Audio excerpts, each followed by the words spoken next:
Question number 11. It can be inferred that each man who drove considerable distances in line 74 to see Janie was what? If we look at the passage, we see that Janie discovers that her widowhood and property was a great challenge, and the reason for this is that these men who had hardly even known her husband were traveling great distances to check on her and offer their services as her advisor. The passage says that Janie laughs at them because she knows that they knew plenty of other women who were alone, but the difference between those other women and Janie is that those other women were poor and Janie has property, which means she's wealthy. So with that in mind, let's look at the choices. We have that each man was assuaging his guilt for not having been closer to Joe. We don't have any indication from the passage that these men feel guilty, and there would really be no reason to feel guilty for not having been close friends with someone who lived a considerable distance away, so A isn't a good answer.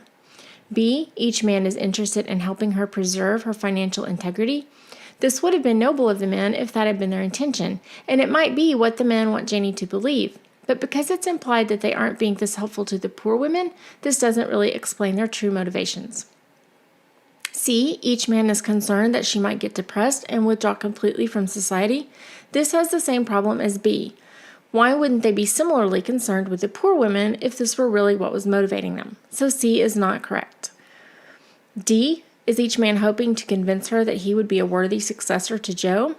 A successor to Joe, her husband, would share her property or wealth, and this gets to the heart of the men's motivations, since her wealth is the difference between Janie and the other women. This answer is promising, but let's look at E anyway. Is each man troubled to see Janie fail to live according to religious principles? We don't have any indication that Janie is failing to live according to religious principles, and we don't have any indication that the men are worried about her in that way, so that leaves us with D as the correct answer. Each man is hoping to convince Janie that he would be a worthy successor to Joe. Question number 12. Which of the following best describes Janie at the end of the passage? If we take a look at the passage, we see that Janie is laughing. She knows the motivations of the men coming to see her, and she finds humor in it. She is enjoying being lonesome. With that in mind, we'll look at the answer choices. A, she is about to become a recluse after having seen the world's foolishness. A recluse is someone who lives a solitary life and avoids other people.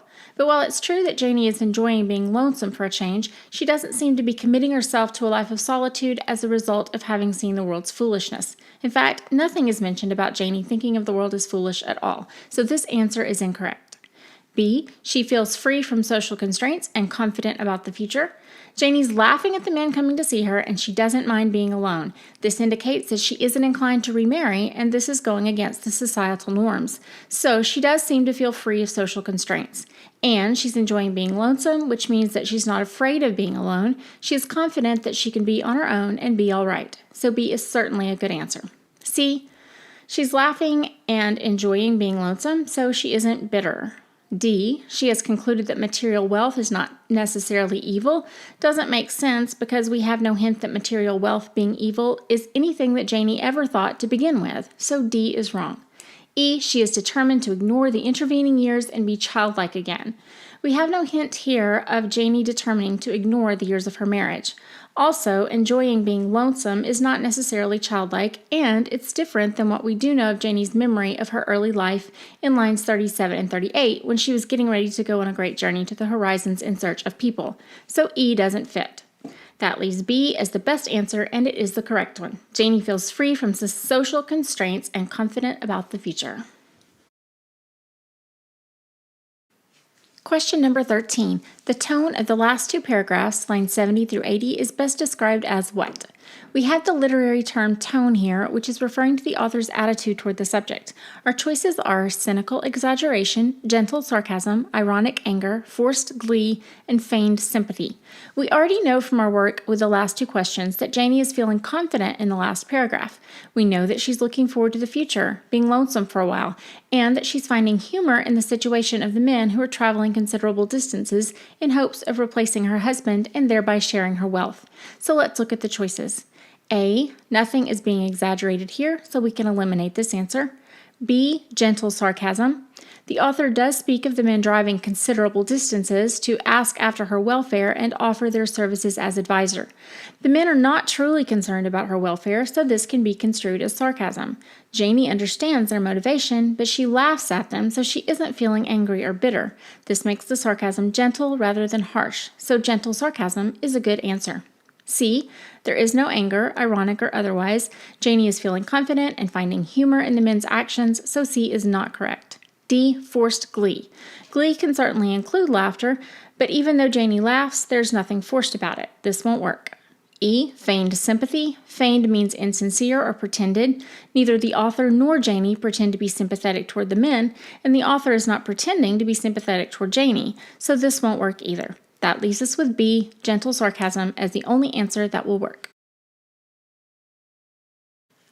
Question number 14. Which of the following best describes how Janie felt about the influence of her mother and grandmother on her character? By looking back at the passage, we can see that she had no interest in the seldom seen mother, so she didn't see her mother a lot. As we saw earlier, she hated her grandmother. So knowing this, we can look at the answer choices and eliminate the first two because they both indicate that she had appreciation for their influence. A, she doesn't credit either her mother or her grandmother with her honesty and industriousness. Indeed, she doesn't credit them with anything positive. B, here again, she doesn't remember her stern upbringing with appreciation. C says she still harbored some resentment, but she was confident that she had matured intact. This is sounding good because the fact that she hated her grandmother supports the harbored some resentment, but we know that she's confident in her ability to face the future alone, so apparently she feels that she has matured intact. So C looks good. D, she believed that she would never understand them and they would never understand her. While she doesn't say much about her mother, Janie seems to believe that she understood her grandmother. She knew that her grandmother dealt in scraps and was focused on the practical things in life, so we can't say that she believed she would never understand them, so that eliminates D. E, she worried that as she grew older, she would become more like them instead of freer from their effect. On the contrary, we've concluded that she is confident in her ability to face the future alone, so she isn't worried about becoming like them.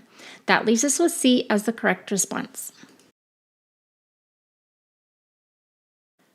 Question number 15. All of the following represent figurative language except. Our choices are A, expensive black folds, B, the weight of lonesomeness, C, a cloak of pity, D, a jewel down inside herself, and E, the marketplace. We can immediately eliminate B and C. Lonesomeness does not literally weigh anything, and you can't literally wear pity like a cloak. D, a jewel deep down inside herself in line 55 is not literal either if you look at the context. It says here that she had wanted to walk where people could see her and gleam it around. If it were a literal jewel, no one could see it gleaming inside her, and instead of walking around, she would probably be having surgery to remove it. So a jewel here is referring to something valuable and precious, but not an actual ruby or diamond. That leaves us with A and E. E, if you look at the context, is in that memory of her grandmother where just about everything is figurative, and Janie was not literally sold in a marketplace. The author follows this phrase by telling us that Janie had been set for stillbait. This is referring to the fact that Nanny used Janie for bait to catch a husband who could support her, so E is certainly figurative language. A is referring to the black folds of the material that she was wearing to her husband's funeral, and she would literally have been wearing expensive black clothing out of respect at a funeral and as a sign of her widowhood. So A is the correct answer.